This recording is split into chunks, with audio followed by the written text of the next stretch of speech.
Kia ora koutou katoa. Welcome to the Hoon, where co-host Peter Bale and I go around the week's news in geopolitics and Aotearoa's political economy, with a whole bunch of experts, academics and politicians, all to understand our worlds better and have some fun.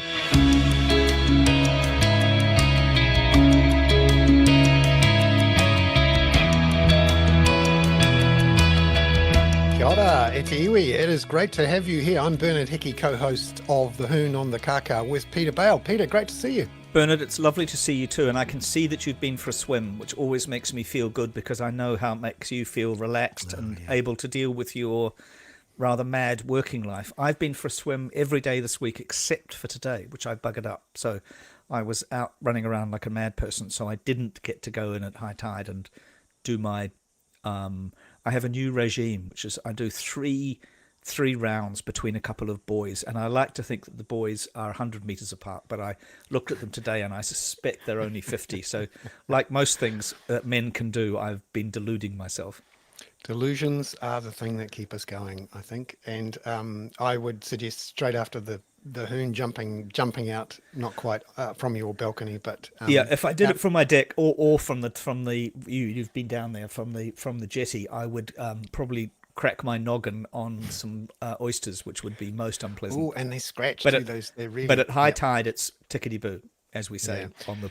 No, I've had one swim today, and straight after the Hoon, I'm going to go and have another one because it feels like the longest, hottest, best summer of all time. Like I know, and we bitch and complain about the New Zealand summer, and it's like we feel as though we've actually had one now or having one.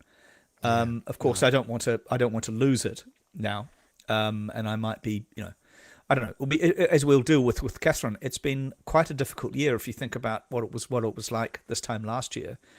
And we did have a shitty couple of months with, apart from the cyclones, just rain and everything. And so this, things are getting a bit dry, Bernard. But down with the hoggets, the hoggets are starting to get a bit dry. But my Pinot Noir is coming on. Good. Yeah. No, I can feel the grapes and almost smell the grapes ripening around here. Well, actually, funny you should say that because I have got a very good crop of tomatoes this year. Yeah. Oh, good. What are you going to do with them? What? Eat them, Bernard. I'm going to eat them because last year they were eaten by various bloody parasites. But no, I've been making. I've got purple basil and green basil, and so I've been making, tricolor salads with tomatoes and mozzarella. Yum. And I mean, as you do in Herne Bay, we we live like Italians here. Around. We all ride Vespers. We all ride Vespers, and Yes, but you'll be able to ride your Vespers without too many speed bumps because that's been one of the sort of themes of the last week or two is Simeon Brown announcing all sorts of things. And Wayne Brown, it's Brown versus Brown. And Simeon Brown has been out there saying no more Auckland regional fuel tax, and the money from that you can't spend on cycleways and busways and speed bumps. Particularly cycleways, though. It's so weird. And I read this piece by that guy, Bernard Orsman. And despite him being called Bernard... The other Bernard, we call him. Yeah. I mean, what a prick. To start with, he essentially made his story about... And, of course, it was one of those classic ones where the Herald actually did a correction and said our headline gave the misleading impression that the pedestrian crossings were costing $500,000, which, of course, they weren't. But the point is, Bernard led... I don't actually know Bernard, so I don't know. I'm sure he's a charming fellow, although he may not be as nice as Todd Nile from Stuff used to be. Probably still is, but he's retired now. But the leading on cycleways and things are going to be banned. There's some buzzwords going on at the moment, Bernard, and I think that there's some really shitty stuff in New Zealand journalism right now, and we need to fix it. Yeah. No, this is a problem. It unfortunately. The whole business of getting people onto bikes and buses and walkways, which is going to help save our health and the planet, and is frankly a lot more fun. That is being disrupted. Well, also give people options, and they'll use them. Yeah.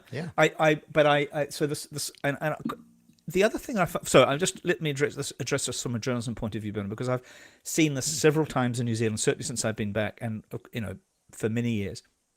There's little burrs that get under the national saddle, and the media plays to them, and one of them is the $500,000 pedestrian crossing. And Wayne is guilty of this, but the media is also guilty of feeding this. And I've seen those. What are they called? Filton. What's that company? Filton Schmilton that does all the Filton Hogan that does all the what used to be done by the Ministry of Works. And some of these things are very substantial, particularly if they're done on main thoroughfares, which I actually am much more on the simian thing about not putting them into main thoroughfares. But you have to do big jobs on those things because they have huge impact, constant impact. They're like a little earthquake every time something goes over them. And I went today on my scooter down Meola Road, which is the other big controversial thing, which was what caused that $500,000 thing. It's been made very narrow. It's very beautiful. And of course, it was a site, or when I was growing up, it was a rubbish tip. And so it's been delayed by a huge amount of water works underneath it. And it was flooded mad during Gabrielle. But people, when that is done, Bernard Orsman is going to come down and bollock it, I'm sure. Or possibly not even turn up to bollock it. He'll probably bollock it from the Herald offices because it's actually a really creative, it's a creative thing. It's got great it's going to have great cycleways, 2 lanes. We're not going to whack the wing mirrors off every bloody Range Rover as we drive down.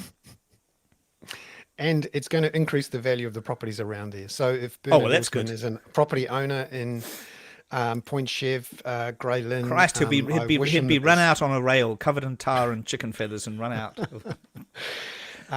Speaking of Point Chev, which we should, particularly since Taika Waititi has spent $10 million on his new place at Point Chev. Did you know that there is a Nomeo, which is north of Meola Road, and Somio, which is south of Meola Road? Micro neighborhoods, microclimates. It is going to be like Dumbo and Soho in New York and whatever the other ones are.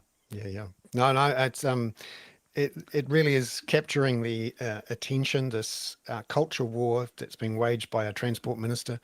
And I must say, I'm starting to warm to Wayne Brown. Yes, me too. Wayne Brown is jumping up and saying, "Up you, mate!" Yeah, well, I quite like that Tim Murphy, our old friend from Newsroom, and I say friends with inverted commas around, but he said excellent trolling by Wayne when Wayne suggested that he might have to cancel the bus route, the bus highway running through Simeon's electorate. Good on him. Fuck him. Yeah. No, it's really quite interesting to see that clash to the point where Simeon also threatened to legislate over the top of Wayne Brown. The last thing this government needs is a war with Auckland. Yes. You could argue that the last government lost the election because it not deliberately, but in the end, was rejected by Auckland because of those lockdowns. Gosh, Bernard, that's a very sage. I've been discussing this a lot lately because I wrote something for the Listener this week about the Houthi thing. I don't know whether I might mention that to people, but I'm not sure whether people read the Listener anymore. I'm sure they do, so they certainly should for that story. But there's a lack of analysis of the kind of analysis that you just provided, not just your blathering comment from the ZB hosts, which drive me completely insane, and you know who I'm talking about, but that kind of observation of, do be careful of Wayne Brown. You want a bollard in the middle of the road or a sleeping policeman, that's going to be Wayne. Drive over him at your peril. You'll lose your grill and your aerofoil, Simeon. That's right. And this government's already managed to mobilise and alienate a good 15% of the population in a way that no one else has been able to do. Which 15%, Bernard? The Māori population. Oh yes, with those absolutely. big protests. Absolutely. So it is quite. I think the government's obviously very excited about being in power, and there is a political argument to say if you've got hard things to do them early, well before an election. Get all the nasty stuff out of the way early, and but at some point it's going to come back and hurt your polls. And it's interesting. We've already seen a bit of a poll move against the government. We'll see how long it lasts. Yeah, but do you know who's going to do really well out of the polls? Is David Seymour. Did I send you yesterday the absolutely sick-making Valentine's cards that he and the rest of that crew sent out yesterday? No. They are genius at political marketing, it has to be said. Yeah, a card with David's face on it. I hope to see more of you this year. Oh, but God, you got to I was admire the chutzpah. after I'd vomited and had to clean up my computer. I did send it to about 8,000 people. Well, that is a quite a mental image to take us to the next section. Catherine, lovely to see you. Thank you very much for coming on. Catherine Dyer, our climate correspondent for the Kaka. I'm dying for Dyer. Yeah, well, this is good. This is good. This is I could good. run on that. Yeah, you could. That's a. Yeah, I'm sure a it was billboard. never. I'm sure it was never said to her at St. Cuth's or wherever Catherine went to. No. I don't- Papadori High School for me. So, Catherine, we've been talking about the media and how it's been covering or not covering transport. And one of the things that struck me this week, the Nice first segue, Bernard. Yep. the first anniversary of the cyclone Gabrielle, which a bunch of media have, sometimes dutifully, sometimes very enthusiastically noted. TV1, for example, for 4 nights running, has had all of its coverage before the break being 1 year on retrospectives of Gabrielle. It's been completely wall to wall. Now, many good stories, interesting pieces about resilience and people who still not. It's back our in their cyclone homes Katrina, Bernard. yeah, well, and it's it was a big event. This was a massive climate disaster for us. However, none of the coverage that I've seen has what I call the nut graph. This is the paragraph of background context that you throw into any story, often third or fourth paragraph, to say this climate event is something that climate scientists say is likely to happen more often and with more extremeness because of a warming climate. I hope they wouldn't say extremeness, Bernard. I think I'd No, sub that out. I'd made say up. intensity. I'd say intensity. Intensity. Not to sub you in real time. No. Intensity. Yeah. Why aren't they doing that, Catherine? What the hell's going on? Yeah, I wish I knew. I mean, it's quite interesting because last week in the Climate Wrap we talked about a professor who was putting forward a proposition that kind of said it's going to take some big climate catastrophes before we start to see some action or response to climate change that's appropriate. But meantime, we get these big things happening, and the one thing we don't see is the kind of response that we might be hopeful about happening afterwards, which is some real action. Whether it's to do with adaptation or mitigation or whatever, some kind of response that seems in tune with the scale of the event that happened. And I know I saw a report from, I think it was Munich Re or one of the big insurance companies that put the Cyclone Gabrielle in New Zealand was one of the top 3 most expensive natural disasters in the world last year. They were looking at it per head of population as opposed to overall, but in terms of per head of population. Well, I can tell you my insurance on my building has gone up 30%. Partly, I suspect, because we're next to a building that had the entire cliff collapse into the sea, and where I spend part of every day watching 20-meter deep piles being sunk into the cliff to protect it. It's and you go around. You go around the coast of Auckland, around Karaka Bay or Beach Haven or various places that I don't know the name of anymore. Glendowie, and the damage is phenomenal. Devonport, the cliffs of Devonport are really in trouble. The stories this week rightly showed some of the shocking damage still evident in the East Coast, Northland, Hawke's Bay, but it surprised me that there hasn't been an attempt to use this anniversary as a time to apply context. Catherine, the framing of these issues is often really interesting. Could you talk about how in New Zealand, the framing around climate in our debates are often set by politicians rather than others? What's going on there? Yeah, so this is something I did a bit of research myself on for my PhD. There was a piece of research that came out, it was around 2015, so it was quite a few years ago, where they looked at the framing of climate change in New Zealand newspapers. And what they found is that they weren't just looking at how the issue was framed, but also what the major source of that information was. And the number one source of information that informed the media reports was political actors, So fully a third of their sources were political actors. And I think the second one was academics, so that's scientists and so on, were about 20%.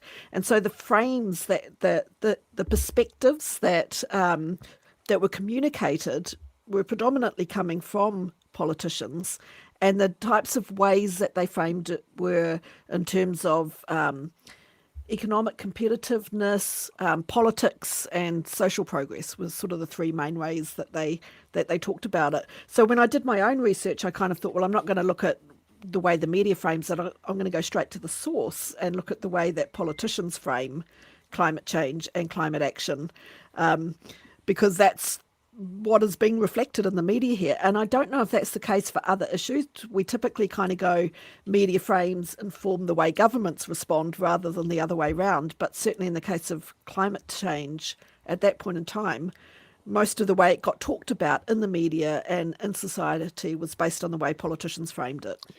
I think one of the reasons for that is that unlike in other bigger media markets, societies where there are more think tanks, more non-interested players who have a voice in a public debate. So the United States and the UK, you have various activist groups, various think tanks, various players, former politicians, diplomats who actually get in there and say stuff because, frankly, they can afford to.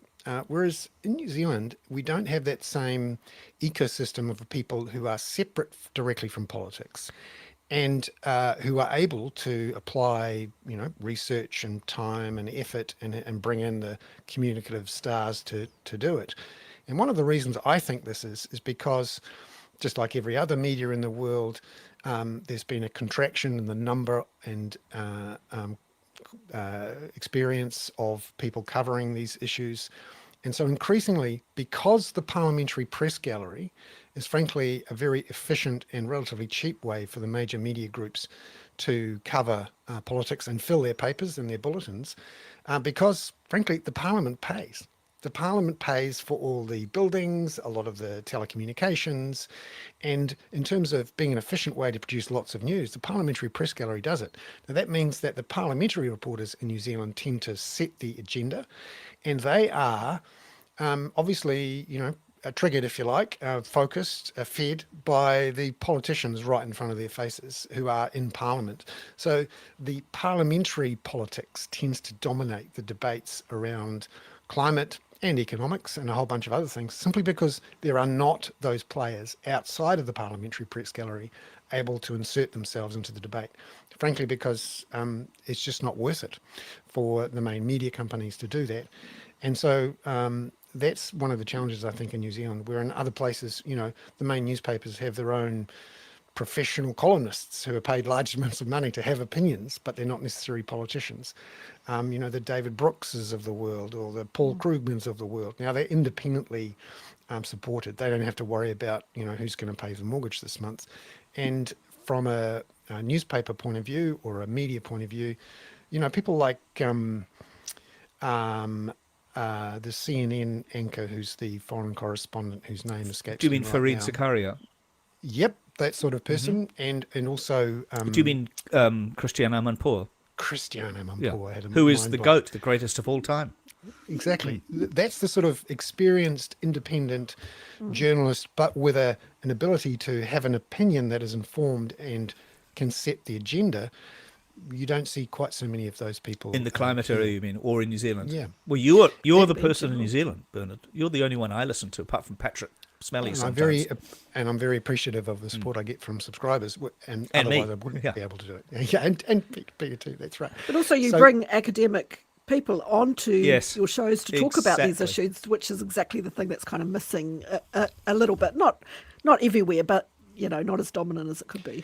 Yeah, and it's interesting that one of the good things that's happened in the last decade or so in the New Zealand media is the growth of the Science Media Centre, created by Peter Griffin, in tandem actually with Stephen Joyce, which deliberately put some money into making it easy to get hold of academics and to essentially shine a light on their research.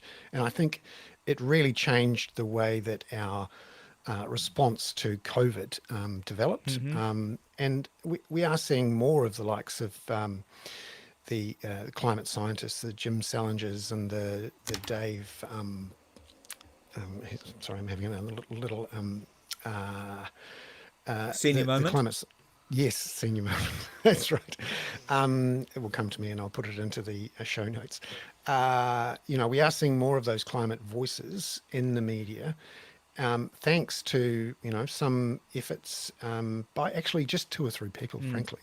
Jamie Morton at New Zealand Herald, Eloise Gibson, who's been at Newsroom and stuff and is now at RNZ, Olivia Wannon at Stuff. I mean, literally, if those three people were not working in journalism, our climate debate would be remarkably less detailed. We should perhaps get that chap Tong on again from David from Greenpeace New Zealand. I mean, I remember we had him on from Egypt during that COP. We should have some of these people there. Not just, I mean, I know he's an activist, but the activists are right now. In a sense that the activists are on the money, as are the scientists.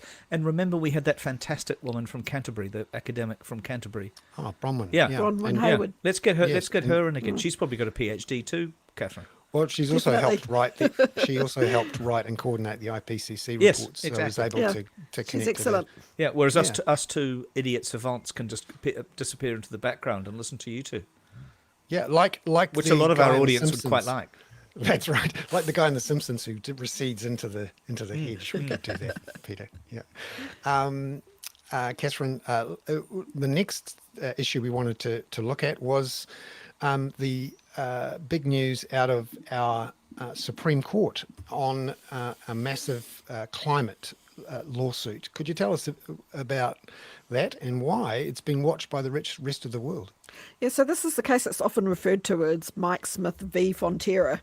And the case is against 7 of New Zealand's highest polluting corporations. So that includes Fonterra, but also Dairy New Zealand, Z Energy, like a bunch of highest polluters, carbon polluters. And they together are responsible for something like 30% of New Zealand's carbon emissions into the atmosphere. There was a court case against them and it got struck out by the High Court originally, but Mike Smith and his team appealed that court case and now it has been, the appeals court has said, yes, this case has merit and it ought to be heard. So it's going, he's going to get his day in court. Yeah. And yeah, so there's a couple of main issues that make it interesting from an international perspective. One is the issue of causation. So they're talking about, generally speaking, if you want to prove that somebody has harmed you in court, you have to show how their action has specifically, and their specific amount of it has affected you directly. And the court has said they're open to considering different ways to look at causation when it comes to climate change. So one way would be to say that they materially contributed to the global problem and therefore he would have a case against them. Yeah. That's a very different way to think about causation in courts. And the other major thing that makes it different is the aspects of tikanga Māori that are involved. And so Mike Smith is saying that he is kaitiaki. He is there not just representing himself, but he also represents the whenua, the wai and the moana, so the land, the sea and fresh water.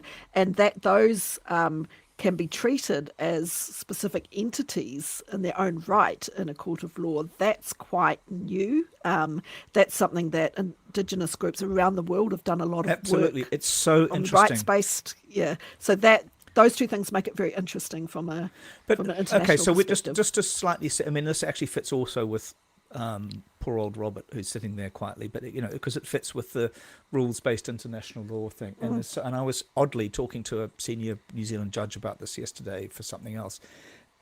This kind of judgment and the fact that it gets overturned by the appeal court and then gets reheard is exactly the way all the treaty legislation has come through, or the jurisprudence around the treaty has come through, and it is something we should be proud of rather than trying to reverse constantly. And I would argue it fits with Robert's contention frequently that we're part of the rules-based order, and we use, small. We should be. We are, and should be a global leader in this kind of use of jurisprudence to conduct these kind of cases, and particularly in issues of indigenous, not Maori, not race, but indigenous people versus colonialism and so on. It's so interesting. And this is Bernard and I started this before you came on, Catherine, with some criticisms of the shittiness of various areas of coverage, particularly on sort of weird hot button issues that pop up in New Zealand, like $500,000 bloody pedestrian crossings.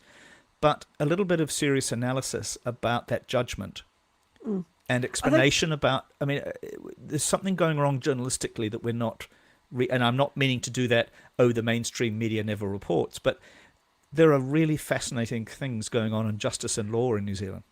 I think we've seen this come across in academia as well, where Māori are very influential, internationally around these kind of indigenous frameworks and perspectives, and particularly around environmental issues. That is something that there is the potential for New Zealand to have a lot of impact internationally through that, and we don't pay enough attention to it, and we haven't paid enough respect and attention to even those departments within universities. Yeah, it's interesting because I was interested in, as I was at an event with somebody yesterday who's also been away from New Zealand for 40 years or something, and he said how careful he is to ever comment on anything that's going on in New Zealand.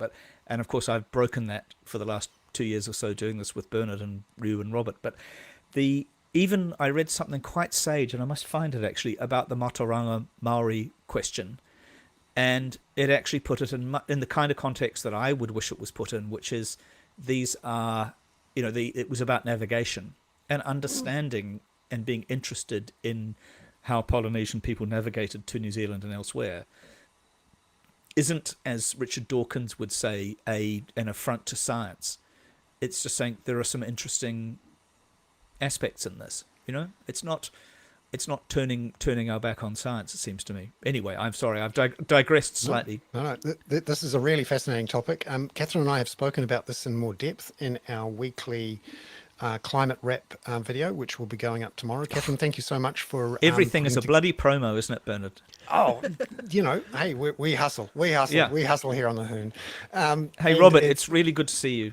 As usual, I love our sessions, and sometimes I wish they were entirely private so that we could just talk even more bollocks together. Now, do you want to talk about Ukraine first, or Gaza? When we thought it had degenerated into a stalemate with Russia getting the edge, then there's been a spectacular loss of a major Russian warship in the last day or so.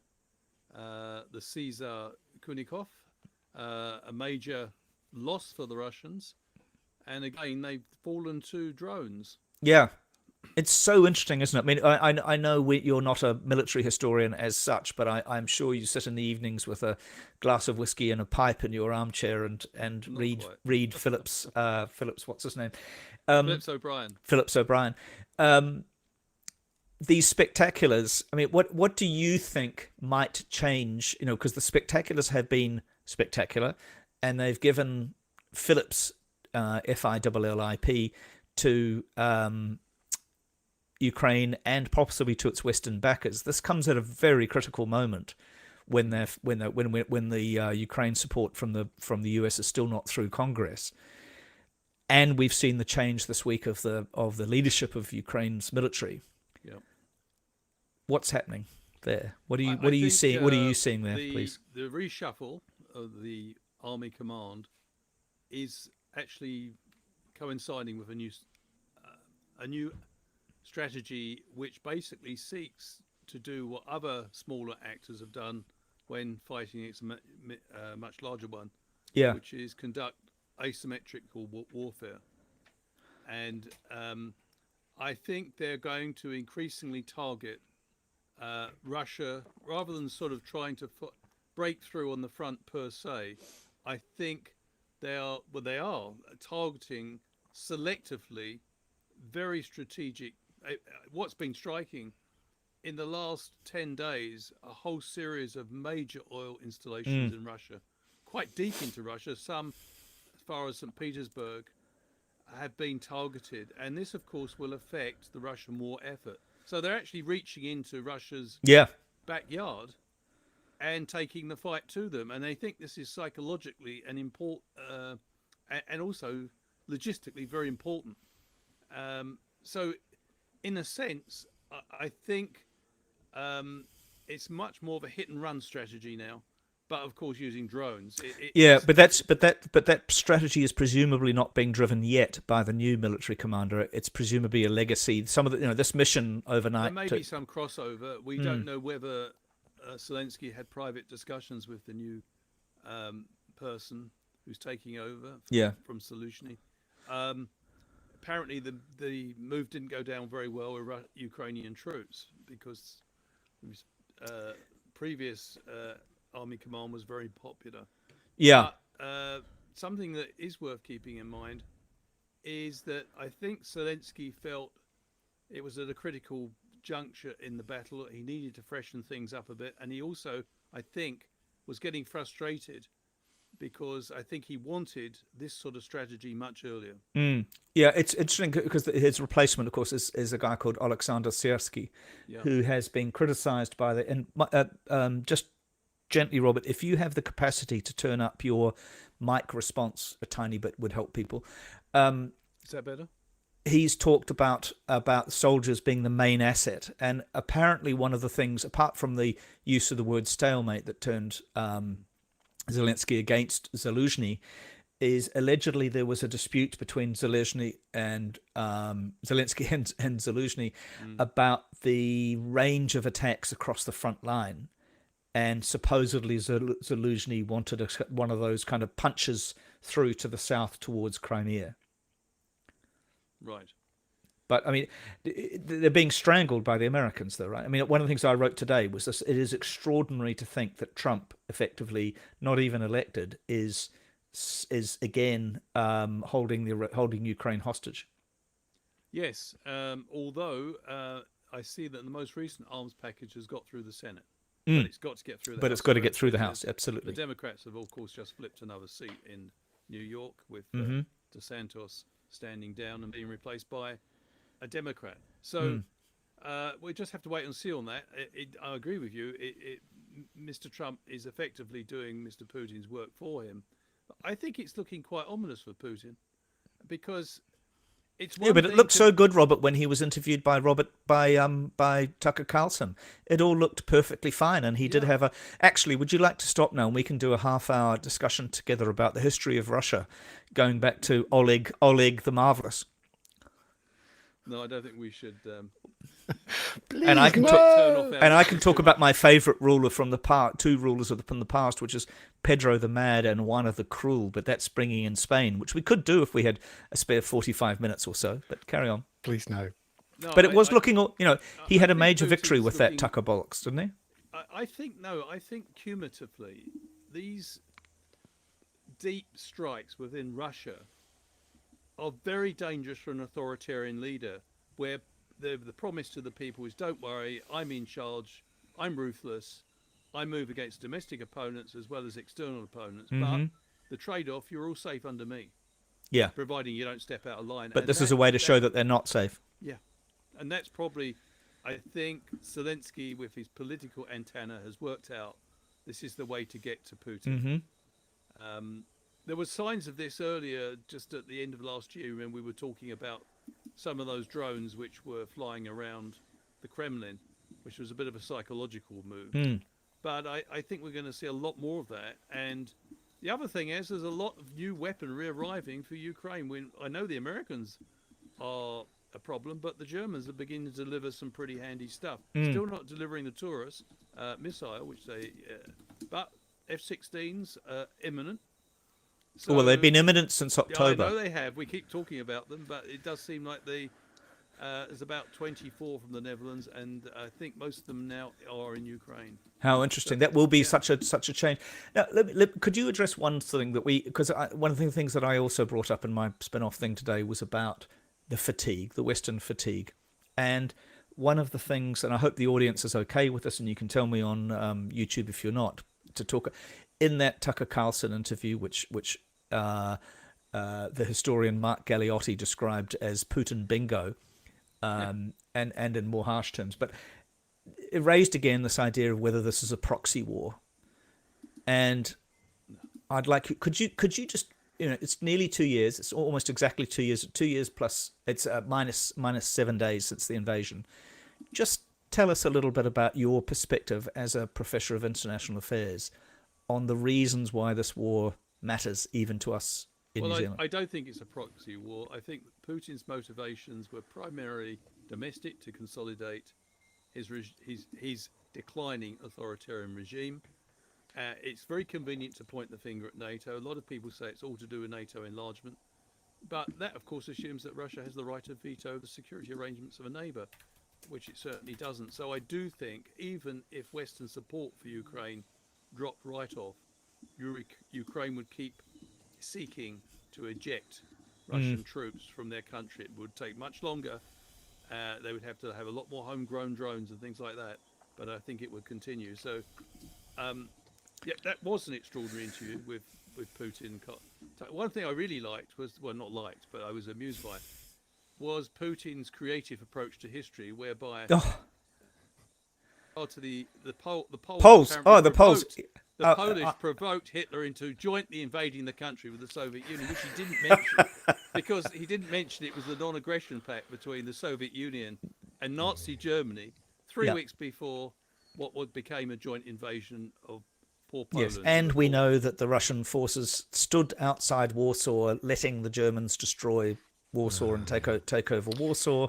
It's just that saga also, of the Molotov. The Soviet leadership were applauding Hitler's advances across continental Europe between 1939 and 41. It was only when Stalin got on the receiving end of Hitler's Wehrmacht that he decided that he was not such a good guy after all. Speaking of deluded and delusions of grandeur and history by a potential leader, Donald Trump this week came out and said that if the European powers don't pay their bills to the United States for being a part of NATO, that he would be quite happy to throw them to the Russian bear and to encourage Russia to invade.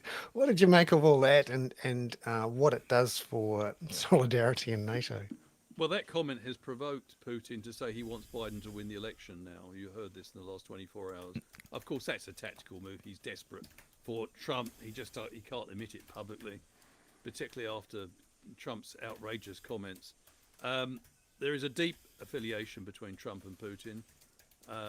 It'll be interesting to discover what it is, but that's a work for future historians and archivists, I think. But it was a reckless comment, and it was reckless on several fronts. First of all, it showed once again either a willful or inadvertent misunderstanding of NATO.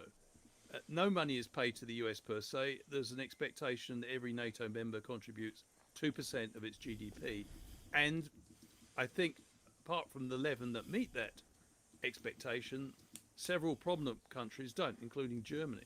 Well, so, actually, Robert, the Germans announced today that they've met it, which I'm sure they've done it by hook or by crook. But as I was writing my piece of bollocks today, I had some fresh actual information to add, which is that half of all NATO members now reach the 2%. And Germany, I had to rewrite part of it actually, but Germany announced today that it does in fact meet the 2%. I mean, there will be some wrinkle in there that they've refloated the Bismarck or something to do that. But coming back to Bernard's question about Trump's comments, I had the privilege and the pleasure of meeting a group of German MPs earlier in the week, and I think the effect of his comment is only to harden resolve in Europe. I think there's a recognition in Europe there comes a point where they're going to have to go ahead without the United States, because at the moment, if you're in the United States, the American electorate face some very tough choices between Mr. Biden and Mr. Trump. Mr. Biden, of course, is in deep trouble now. He had to cancel. You mean Grandpa? He had to cancel 3 campaign events in Michigan, a key state, because of the strength of feeling against Mr. Biden from Muslim members of Michigan who've been very strong in the past for supporting Biden. You mean So, the home of jihad, as the New York Times described it recently, which was insane. well, New York Times objectivity about these things may not be as great as it should be, but it's certainly, I think, an ominous sign. And also polls showing that 75% of young people in the United States will not be voting Democrat, which was, I don't know how representative that poll was. I don't think it was particularly representative, but it's an indication. So, yeah, the American electorate now has a choice between Trump and Biden, it would seem, unless Nikki Haley surprises us, or Trump gets ensnared legally in a way that doesn't seem possible at the moment. Bernard, did you want to bring up the Gaza question? Yeah. Robert, particularly the New Zealand we've had thing. a statement from, we've had a statement this afternoon, a joint statement between New Zealand, Canada, and Australia, making a plea for Israel not to invade southern Gaza, and calling for moderation. What did you make of that? Just finally. Well, it's welcome. It's overdue. It's good that Canada, Australia, and New Zealand have made this statement. I think it does represent a willingness to reach out to the overwhelming views within their respective countries, the population, because I think public opinion has shifted in that direction. And I'm pleased because it's important that three liberal democracies indicate and make it quite clear that enough is enough. There must be an immediate humanitarian ceasefire. And I'm not sure whether this joint statement has been done at the instigation of the United States, because it may be a way of preparing the way to say to Israel, sorry, even your best friends are no longer your best friends sorry, in this Mr. regard. Netanyahu, but look, we've stuck with you all the way, but even our very close liberal democratic friends, Canada, Australia, and New Zealand, have given up on the military solution. So I don't know, but what's your sense on this? Do you think? Well, sorry, Bernard, you go ahead. I apologise. Yeah, I think it would be not a moment too soon for the United States to tell Israel to back off. And it is interesting that New Zealand, and listening to the tone of the comments from Christopher Luxon on Monday, clearly New Zealand's feeling uncomfortable being attached to the Israeli side of this conflict via the support for US and European attacks on strikes on the Houthis. So I think any modicum of support and backing for Netanyahu is very much on shaky ground, and this is the first shake of that shaky ground, and it would be interesting to see the United States. Jesus, you're a poet, Bernard. Oh, yeah.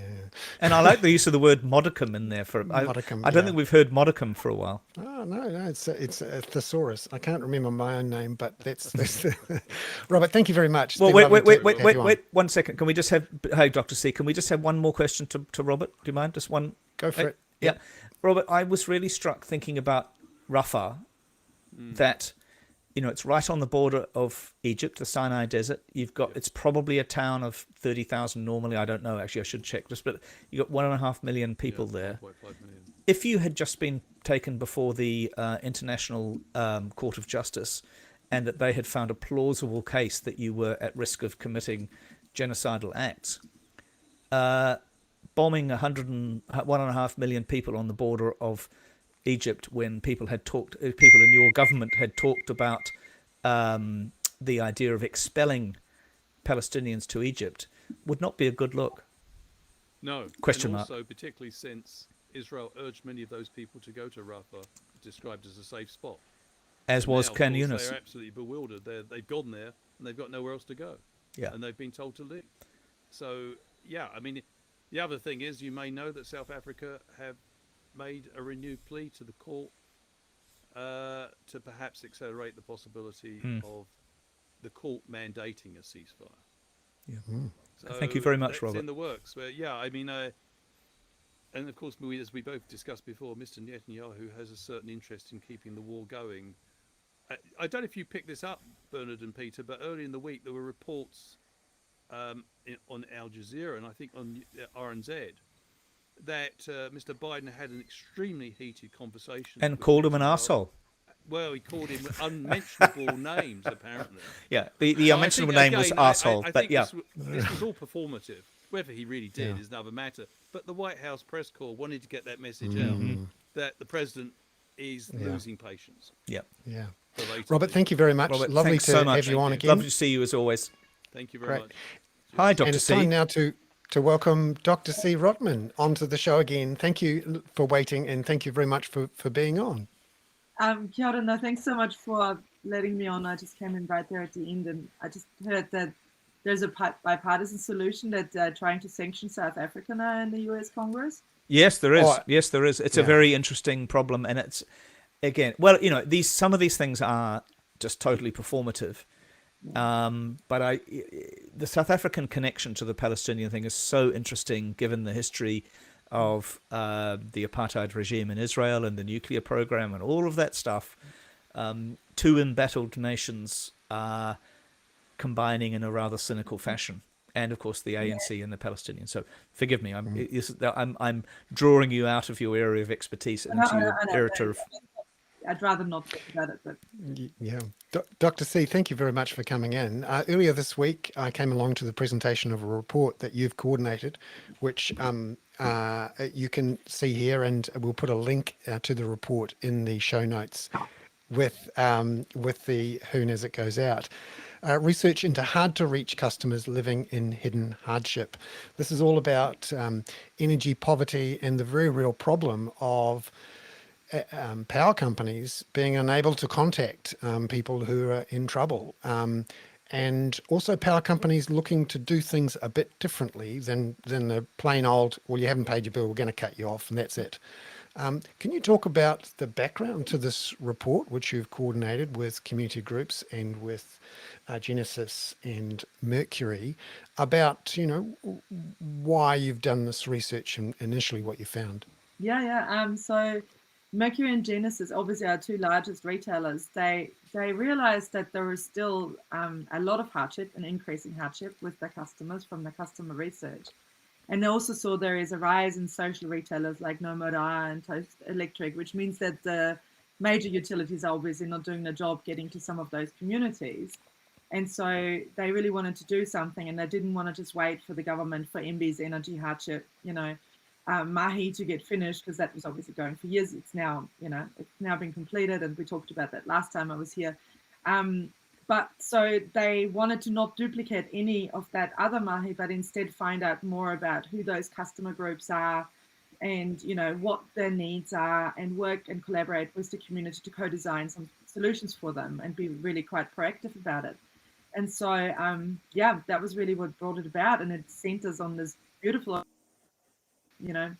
concluded 2 days ago with this research, but then now there's obviously much more in the works going forward.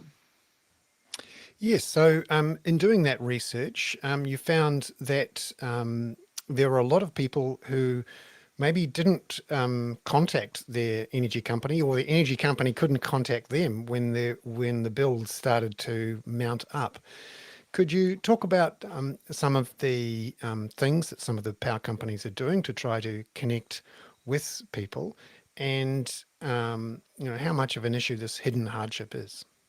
Yeah, so this is one of the things that this research has actually shown, that this is potentially such a big problem that I've now actually gotten the Users Technology Collaboration Program by the International Energy Agency, who have done the hard to reach energy users research with, to fund the next phase of my research for the next 3 years with Sweden, the United States, Canada, New Zealand, to actually find out how big the problem is, because we think it's actually rather large.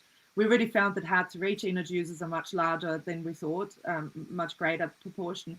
But those who are hidden, there's like 3 different reasons why they're potentially hidden. Some of them are hidden because they don't want to be a burden, like new refugees or immigrants or isolated elderly. Others are hidden because they've been criminalized or illegalized, and they just really don't trust authorities, and they don't want to have anything to do, with authorities. And others are hidden because we put them in a too hard basket, and like home-based micro businesses like our own are an example of that, or just small businesses in general, or the homeless, transitory homeless are basically just like, they don't use energy, right? Of course they do. 95% of them, are not chronically homeless. So yeah, and there's, other groups of even more stigmatized and marginalized. So we just want to find out how big this problem actually is. But Genesis and Mercury are already doing things with the community, and you met quite a lot of those community groups there, and they're really singing the praises of those power companies, and especially the wonderful Helen Tour, who's been doing this mahi in the community for 15 years, really building those connections and those relationships, and starting a lot of pilots and doing work with organizations like St. Vinny's and the Middlemore Children's Hospital, and have various projects. Yeah. And what sort of policies have changed? What are things? What are the things that are being done differently after this research in terms of, helping those people who are in arrears or not cutting people off? Yeah. So when you actually look, so there's quite a few new things that came out of also the mahi that MB did with the energy hardship expert group and the electricity price review and all of that. So all of this kind of goes together, and the Electricity Authority has now been mandated to actually, look after small consumers, and a lot of those small consumers sit in that hidden kind of basket. And so the consumer care guidelines are going to become mandatory. And, we're hoping that this stuff is going to inspire the consumer care guidelines to maybe be revisited through the lens of energy equity and the just transition and those hidden consumer groups that, nobody knows about, because those community voices weren't really listened to, I think, that much when those guidelines were created. So, Dr. C, do you think this will be a precursor or a help when we privatise the water industry in New Zealand? Yeah. No. Dare I say the inevitable privatisation under the coalition government? I hope not. I mean, this is again going a little bit outside of but I'm a coral reef ecologist. We never do that on this show. No, I know. I just want to say, we are going to be one of the few countries in the world that does have still a sustainable water supply. So privatizing it is pretty much the craziest thing that we. Yeah, but didn't we think that when we privatized the hydroelectric power? Well, I think that was a mistake myself, but yep. I mean, Dr. C, I keep seeing, having lived in the UK for much of the last 30 years or so, I see charter schools, basically a kind of badge of interference by the right wing, and particularly Christian people who've already can have tax deductible schools if they're, Catholics and Anglicans. I see electricity privatization, which leads to virtually all the electricity companies in the UK are owned by French or foreign companies or private equity.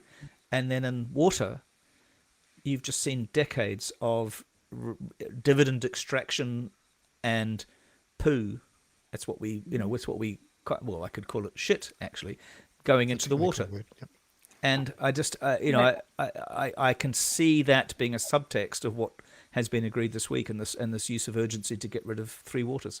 Not that Three Waters wasn't a bit of a cock up in its own right, but I mean the communication around it, particularly because it shouldn't have been hijacked that easily into becoming a kind of very divisive and racist rhetoric. So yeah, I mean, I do not want to see privatization. I was a Green Party candidate when they were trying to privatize and sell off the stakes in the electricity companies, and we were fighting very strongly against that, and yeah. Well, I apologize for asking you to get ahead of your own skis there, but we. I mean, it's. I honestly think that this country is so lucky that it does have those resources, and will likely be able to sustain them for quite a bit longer than most other countries with what's happening with the climate collapse. And so, selling them off is just very, very, very extremely short-sighted. Thank you. I wonder, Dr. people that we're working on, even into more, poverty and hardship, because they're the ones who are ultimately always paying the price. Yeah. Right? Thanks so much, and I apologize for taking you in that direction. Oh, I think it's pretty relevant. We don't often talk about this anymore because it happened, over a decade ago. The decision to sell down those 49% stakes in Mercury, Genesis, or what was then Mighty River became Mercury, Genesis, and Meridian. And I think it's one of those original sins. along with the sale of contact to start with. It's going to be hard to pull it back, but keeping the heat and the spotlight on the very real effects of power price inflation and the way that profit-driven companies can sometimes cause an awful lot of grief. Just one thing, Dr. C, I'm curious about. We're entering into an era where electricity networks have the potential to become a lot more local and a lot more locally controlled, often by the very users of the electricity on that building. Previously, you had to build a big dam that needed a lot of capital. It needed a lot of infrastructure to distribute it. Now you can put panels on your roof. You can put panels on your neighbor's Do we know roof. anybody who has a setup like that, Bernard?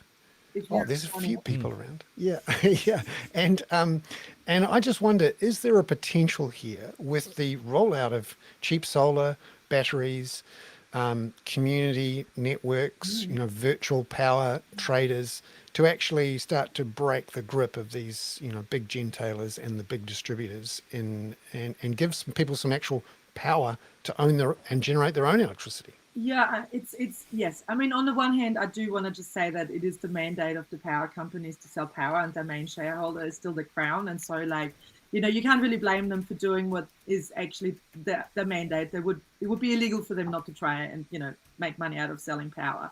However, they are very much cognizant of the fact that they do need to look after the most vulnerable customers. And of course, there's an equity issue with the richest people being able to afford the EVs and the PVs and and they're getting the subsidies, and that is not right. And that is one of those things that we need to look at when we want to have a just and equitable transition that we signed up to, all of us in the world, under COP28. How we can actually do that when so many energy users are completely hidden and literally sometimes off the grid or self-disconnecting because they can't afford the power, And so I'm hoping that things like this research put them in the center of some of those decisions, and bringing that community voice and those connections and building those relationships and that trust. Because the biggest issue is that the trust has been broken for so long. And, so this Mahi is kind of working on, the 4 themes that we found and that we really heard loud from the community, and that we really hope the rest of the electricity industry is also, buying into and starting to build is: we need to rebuild trust. We need to listen to the community voice, because they know what's best for their whānau, especially those who are hidden and underserved. The industry needs to know when to stay in its lane and not do everything with top-down, siloed, decision-making and solutions without understanding the real problem or the lived experience. And then the last one, of course, is that we need to be better with more mana-enhancing practices, that we actually empower the community with the things like you just say. That is one of the examples, but there is others that the industry can do, just to help improve energy literacy in communities and make billing easier and easier understood. And we're talking about all these things like demand and transferring between one supplier, looking at how yes. Making all of that easier, because if you're in debt, you may not be able to transfer between suppliers, and you're locked in, and all of that stuff is a real problem to those consumers. And so I'm really hoping that this is a good springboard for the rest of the industry to also go and follow the example of those 2 retailers and reduce disconnections for those customers. Dr. C, thank you very much for coming on to the Hoon again, and thank you for producing this report, which I'll put a link to in the show notes. Lovely to see you, and I look forward to talking again at some point about some of these issues. Thanks, Dr. C. It's great to see you again. I love the way your hair now matches the walls of your house. Yeah, I do still have the cat behind me. Oh, good. Excellent. Good. Is it alive?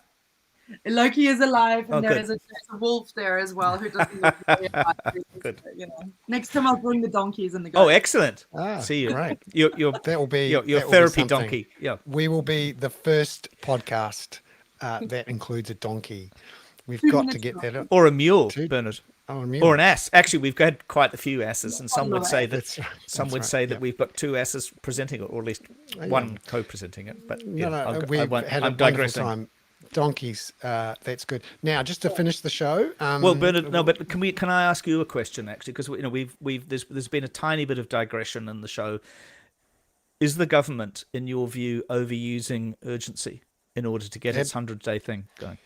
Absolutely. Some major changes have happened to the RMA, to Three Waters, and now yesterday, the forcing through of urgency, a major change to indexation for benefits, which will have the effect, according to MSD, of putting an extra at least 7,000 kids into poverty and potentially up to 13,000, and which is not going to generate the revenues that National had hoped for to help pay for its tax cuts. This was rammed through under urgency. It's true they needed to get it through by April 1 for their own needs. Yeah. But this means this is a major change in policy which didn't receive the scrutiny that Parliament's there to provide. And for the last 2.5 months, the government's been slamming things through without regulatory impact statements, without proper select committee hearings. And it just makes a mockery of the opposition's own complaints about Labor's use of urgency in previous parliaments. So it's a pretty frustrating and depressing time for those people. Well, let's deal with that maybe next week. And we should also have Max Rashbrook back to discuss the lobby question. So, do you want the skateboarding dog story? Yes, please. So. Yes.